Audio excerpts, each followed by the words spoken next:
welcome back to World Rhythm 101. Here we go, Lesson 5, The Wide World of Drums.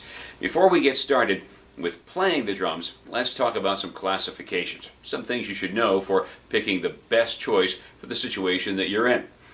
For our purposes, the drums that we're going to be calling hand drums are anything that require full hand motion and full hand contact. That's the djembe, the conga, the ashiko, and tubano, generally speaking.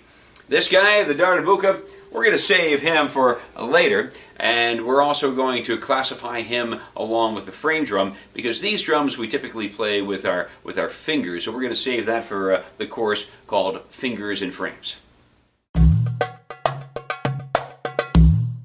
One of the primary things you want to consider when choosing a hand drum is what kind of skin is it going to have. Djembes are typically going to have a goat skin, which is going to give you a little bit higher, brighter sound. It's a little bit thinner skin. The conga, as well as the panlogo, very similar to the tubano in that it has a little bit thicker skin. Of course, congas could have a natural skin or synthetic. Tubanos are going to give you the advantage of having something synthetic, a little bit more durable, perhaps. Now, if you're going to use a mallet on a hand drum, you could probably use it on any skin that you have. However, a goat skin, like a djembe, it's going to give you a little bit more of a thin sound. So I recommend mallets being played on thicker skinned drums or tubanos. You never want to play a stick on a goat skin. It's typically too thin and it will usually break. Okay, here we go. Step 1, holding your drum to make sure you're getting the best sound possible. If you're playing a tubano, it doesn't take a whole lot. Look, they've got feet. So all you do is sit it in front of you, get comfortable, and you're ready to go.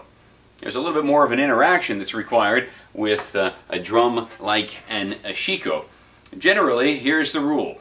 If the drum is shorter than your knees while it's sitting on the floor, you're going to need a little bit of help, all right? So you link your ankles together and then simply cradle it through your knees and nestle it in until it's good and comfortable and a good height. Again, you don't really want it up like this, but let it come down so that it's maybe 2 inches above your knees like that. And you can thank Arthur Hall for that little tip right there.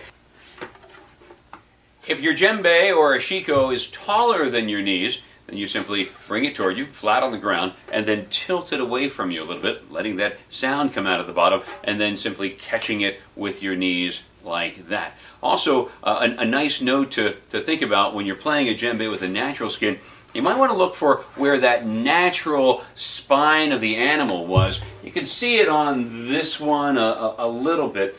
And you want to make sure that you are in line with that so that it's not going the opposite direction, so that you're going to get a good sound on that skin. Now with the conga, we're going to do something very, very similar. We're going to bring it toward us, nice and comfortable, close to our bodies, and then we're going to lean it out and catch it with our knees. One note about the conga is that it's often played with another conga. In that case, you'll often see folks lean it toward their dominant knee or wherever that drum is, so that it leans toward the drum that they're headed toward, and that's the one thing you might want to keep in mind if you're playing 2 congas at once.